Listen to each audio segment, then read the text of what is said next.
எல்லாருக்கும் வணக்கம். தமிழக முதல்வர் ஐயா ஸ்டாலின் அவர்கள் முழுவதுமாக நலம் பெற்று வீடு திரும்பியிருக்கிறாரு. நம்ம ஏற்கனவே ஒரு காணொலியில் சொன்னபடி அப்போலோ மருத்துவர்கள் அவருக்கு நன்றாக இளமையை புகுத்தி அனுப்பியிருக்கிறாங்க. அவரும் நல்லா நரம்புகள்லாம் முறுக்கேறி ஒரு கட்டிலங்காலை மாதிரி வீட்டுக்கு திரும்பியிருக்கிறாரு. அம்மையார் துர்கா ஸ்டாலின் அவர்களே, உங்களுடைய வேண்டுதல்கள் எதுவும் வீண் போகவில்லை. ஆமாம், நேற்று பாரத பிரதமர் நரேந்திர மோடி அவர்கள் தமிழ்நாட்டுக்கு வந்தார். எதுக்கு வந்தாருன்னு எல்லாருக்கும் தெரியும். ஆடி திருவாதிரை, ராஜராஜ சோழனுடைய மகன் ராஜேந்திர சோழனுக்கு பிறந்த நாள் அப்படின்ற நாளில் ஒரு நிகழ்ச்சி ஏற்பாடு செய்யப்பட்டிருந்தது. அதில் கலந்துக்கிறதுக்காக ஐயா மோடி அவர்கள் தமிழ்நாட்டுக்கு வந்தார். ஐயா மோடி அவர்கள் எப்பெல்லாம் தமிழ்நாட்டுக்கு வராரோ அப்பெல்லாம் நம்ம திமுக உடன்பிறப்புகள் உக்கிரமாயிருவாங்களே. போன தடவை இதை கொஞ்சம் ஏக்காவாட்டியாக விட்டாங்க. இந்த தடவை வச்சு செய்ய போகிறாங்க. இந்த தடவை கருப்பு பலூன்லாம் பறக்கூடுறதில்ல, இந்த தடவை மோடியவே பறக்கூடுறது அப்படின்ற முடிவில் இருப்பாங்களே. என்ன நடக்க போகுது? அதுலேயும் நம்ம டிஆர்பி ராஜாலாம் கையில் பிடிக்க முடியாது. ஏன்னா போன தடவை ஒரு ட்வீட் ஒன்று போட்டிருந்தாரு, நீங்கள் பார்த்துருப்பீங்க. 2 ஃபோட்டோ, குஜராத் மாடல், திராவிட மாடல் அப்படின்ற ஒரு கம்பேரிசன் ஒன்று போட்டு மேலே போட்டிருந்தாரு. என்ன போட்டிருந்தாரு? டிராவிடியன் மாடல் வெர்சஸ் கோமியம் மாடல் அப்படின்னு போட்டிருந்தாரு. சரி, இந்த தடவை விட மாட்டாரு, மோடிக்கு ஒரு பயம் காட்டி அனுப்ப போறாரு அப்படின்ட்டு நம்ம எல்லாம் எதிர்பார்த்துட்டு இருந்த சமயத்தில் எதுவும் சத்தமே காணும். ஒரு உடன்பிறப்புக்கிட்டையும் மூச்சு பேச்சு இல்லாமல் கம்முனுக்கிறாங்க. சரி, நம்ம டிஆர்பி ராஜாவாது எங்கடா நிற்கிறாரு அப்படின்னு பார்த்தா தான் மோடியோட புறணிக்கு பின்னாடி தான் நிற்கிறேன், ஓவர் அப்படின்ட்டு அங்கே நின்றுக்கிறாரு. நமக்கு அதை பார்க்கும்போது, ஏண்டா கோயந்தா, உன்னை போய் பெரிய ரவுடின்னு நினைச்சேன், நீ என்னடா இப்படி ஒரு அடிக்கே உளுந்து கிடக்குறான்ற மாதிரி அதை பார்க்கும்போது தோணுது. போட்டிருந்தார் இல்லைங்களா, டிராவிடியன் மாடல் வெர்சஸ் கோமியம் மாடல் அப்படின்ட்டு. சரியா போச்சு, ஒரு சின்ன திருத்தம்.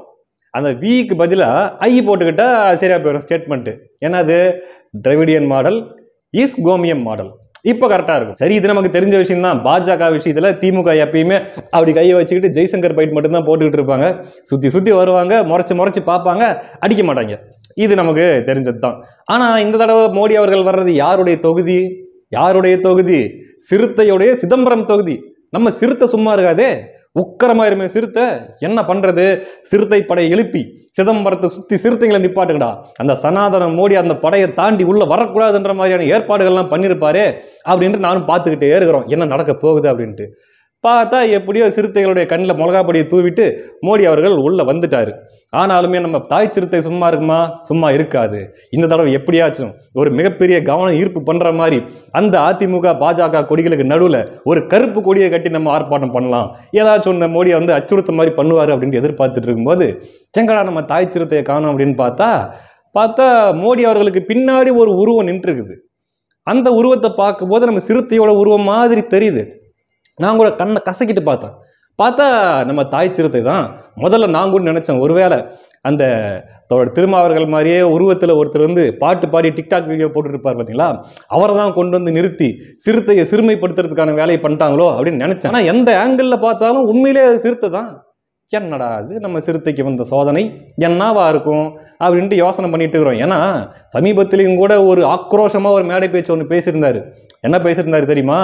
அதாவது, நான் நினைச்சேன்னா அவங்க கொடியை தமிழ்நாட்டில் ஒரு இடத்துல கூட பறக்க விட மாட்டேன். யாரை பார்த்து? பாஜகவை பார்த்து பேசியிருந்தாரு. பதவிக்காக மண்டிடுபவன் நான் கிடையாது, என் பதவியெல்லாம் என்னுடைய முடிக்கு சமம் அப்படின்லாம் வீரவசனம் பேசிட்டு இருந்தாரு. தமிழ்நாட்டில் ஒரு இடத்தில் கூட உங்களால் கொடியேற்ற விடாமல் தடுக்க முடியும். யாரிடம் ஆராட்டுகிறார்? பதவியை பார்த்து பல்லை இழிக்கிறவன் திருமாவளவன், பதவியை என் தலையில் இருக்கிற முடிக்கு சமமாக கருதுகிறவன். பதவிக்காக பல்லை இழிப்பவன் அல்ல திருமாவளவன். ஆமா, யாராவது எங்க தோழரை பார்த்து பதவிக்காக பல்லி இழிக்கிறவன் சொன்னீங்க, அம்பிட்டு தான் பார்த்துங்க சொல்லிவிட்டான். ஆமா, சரி, நானும் இதை பார்த்துட்டு தான் பரவாயில்லரா, சிறுத்தை நல்லா எரிமலையாக குமுறிட்டு இருக்குது, நினைச்சா பாஜகவை எங்கேயும் கொடியேற்ற விடமாட்டேன் பார்க்கறேன்னு சவால்லாம் விட்டுருக்காரு. பார்க்கலாம் இந்த தடவை பாஜகக்காரங்க எப்படி தான் கொடியை கட்டுறாங்கன்னு பார்க்கலாம் அப்படின்ட்டு அப்படியே உற்று கவனித்து கொண்டிருந்த அந்த வேலையில் கொடியை கட்டிட்டாங்க. பாஜக கொடி, அதிமுக கொடியை கட்டிட்டாங்க. சரி, அவங்க கூட்டணி கட்சி 2 பேரும் கொடியை கட்டியிருக்கிறாங்க. சரி, அந்த நேரத்தில் பார்த்தா சில சிறுத்தைகளுடைய நடமாட்டம் அங்கே தெரிஞ்சது. சரி, என்னடா பண்ண போகிறாங்க? தோழர் வேற சவால் விட்டுருக்காரு இல்லையா, போய் அந்த கொடியெல்லாம் கலட்டி வீச போகிறாங்க அப்படின்ட்டு அப்படியே பார்த்துட்டு இருக்கிறோம். பார்த்தா வேற ஏதோ ஒரு ஆக்டிவிட்டியில் ஈடுபடுற மாதிரி தெரியுது. பார்த்தா பக்கத்தில் விசிகா கொடியை கட்டிட்டு இருக்கிறாங்க. ஆனால் நெசமாத்தாங்க, நம்மளும் ஃபோட்டோ இருக்குது பாருங்க, பாஜக கொடி இருக்குதா, விசிகா கொடி இருக்குதா. எனக்கு தான் இதை பார்க்கும்போது ஒரு அதிர்ச்சி, நம்ப முடியல. என்னடா அது, ஒருவேளை திராவிட சிறுத்தை அப்படியே சனாதன சிறுத்தையா உருமாறிடுச்சோ அப்படின்ற மாதிரியான ஒரு பதற்றத்திலேயே தான் போய் கேட்டேன். என்னப்பா பண்ணிட்டு இருக்கிறாரு உங்க ஆளு? நாங்கள் என்னென்னமோ எதிர்பார்த்தா அவர் வேற என்னமோ பண்ணிட்டு இருக்கிறாரு அப்படின்ட்டு போய் கேட்டா அவங்க என்னங்கிறாங்க, அதாம்ல வர்கீஸ் அப்படிங்கிறாங்க. கொடிக்கே நீ இப்படி சொல்ற. ஒரு தடவை முன்னாடி அமித்ஷா நடந்து போயிட்டு இருக்கும்போது அவர் கூட போயிட்டு இருந்த திமுக காரங்களாம் போயிட்டு இருந்தாங்களா பாத்தியா? அதை அப்படியே ஓவர்டேக் பண்ணி அந்த ஓவர்டேக் பண்ணி முடிக்கிறதுக்கு முன்னாடி இப்படி திரும்பி ஒரு வணக்கம் வச்சாரு, சிறுத்தை வணக்கம். அது பாத்தியா நீ அப்படின்னு கேட்குறாங்க. இந்த பாஜக அதிமுக கொடியோட விசிக கொடி இருக்கிறத பார்த்தா உடன்பிறப்புகள் சும்மா இருப்பாங்களா? கோவப்பட்டாங்க. கேட்குறாங்க, என்னடா என்ன உரசுது அப்படிங்கிறாங்க. அதுக்கு நம்ம சிறுத்தைகள், ஆமாடா அப்படித்தாண்டா உரசுவோம். நான் உங்ககிட்ட உரசுறதுக்கு வரும்போது நீ விட்டியாடா, என் கொடியை பிடிங்கி வெளியே வீசினல்ல, இப்போ நான் யாருக்கிட்ட உரசுனா உனக்கு எங்கடா குத்துது அப்படிங்கிறாங்க சிறுத்தைகள். நியாயம் தானுங்க, நியாயமா பேசணுமா இல்லையா? பகுத்தறிவுன்னு பேசுற திராவிடம் எங்க கொடியை கிட்ட சேர்க்க மாட்டேங்குது, ஆனா சனாதனம்னு பேசுற ஆரியம் எங்க கொடியை கிட்ட சேர்த்துக்குது. அப்ப நாங்க என்ன கட்டக்கூடாதா அப்படின்ட்டு கொந்தளிக்க ஆரம்பிச்சிருவாங்க சிறுத்தைங்க. உடன்பிறப்புங்க உஷாரா இருந்துக்காங்க, மிஞ்சி பேசுன்னு வச்சுங்க அப்புறம் எங்க தோழரே பேசிவிடுவாரு. வீரத்திற்கும் ராஜதந்திரத்திற்கும் வித்தியாசம் தெரியாதவன், மண்டைக்கு மேல் மண்டை இருந்தால் மட்டும் போதாது, மதி வேண்டும் என்னை போல அப்படின்ட்டு பேச ஆரம்பிச்சிருவார். பார்த்துங்க. இதுவே தோழர் திருமாவர்கள் இருக்கக்கூடிய அந்த இடத்துல ஒருவேளை அண்ணன் சீமான் அவர்கள் வேற ஏதாவது நிகழ்ச்சியில கலந்துகிட்டு இருந்தா இந்நேரம் வன்னி அரசெல்லாம் வேட்டியை உருவி போட்டு ரோட்ல ஓடி இருப்பாரு. ஐயோ எல்லாம் ஓடியாங்க நடக்கிற அநியாயத்தை கொஞ்சம் பாருங்க அப்படின்ட்டு கத்திக்கிட்டு ஓடி இருப்பாரு ரோட்ல. ஆனா அங்க இருக்கிறது யாரு? தோழர் திருமாவர்கள் இல்லையா? அதனால இப்ப என்ன பண்ணுவாருன்னா அதே வேட்டியை தூக்கி தலைமையில முக்காடா போட்டுக்கிட்டு எங்கேயாவது ஒரு ஓரமா உட்காந்துக்கிட்டு லைட்டு திருப்பாதான்னு இருப்பாரு. ஆனாலும் தோழர் திருமாவர்கள் சிலர் தவறாக பேசுறத நான் வன்மையா கண்டிக்கிறேன். என்ன கேட்குறாங்க, என்னப்பா சிறுத்தை பாயும்னு பார்த்தா என்ன மோடியோட புறணிக்கு பின்னாடி போய் பம்மிக்கிட்டு பதுங்கிட்டு இருக்குது, இதுதான் பாய்ச்சலா அப்படின்னு கேட்குறாங்க. அப்படி கிடையாது. மோடியோட புறணிக்கு பின்னாடி இருந்தாருன்னு தான் உங்களுக்கு தெரியுமே தவிர சிறுத்தை என்ன பண்ணிட்டு இருந்துச்சுன்னு உங்களுக்கு தெரியாது. என்ன தெரியுமா பண்ணிட்டு இருந்தாரு? Go back Modi, go back Modi, go back மோடின்ட்டு மனசுக்குள்ளே ஒரு 1000 தடவை சொல்லி தன்னுடைய எதிர்ப்பை வெளிக்காட்டினார் தோழர். இது உங்களுக்கு தெரியாது. ஆமா, பார்த்துங்க பார்க்கலாம். ஒரு பக்கம் அதிமுக பாஜக கொடியோட சேர்த்து விசிக கொடி இருக்குது.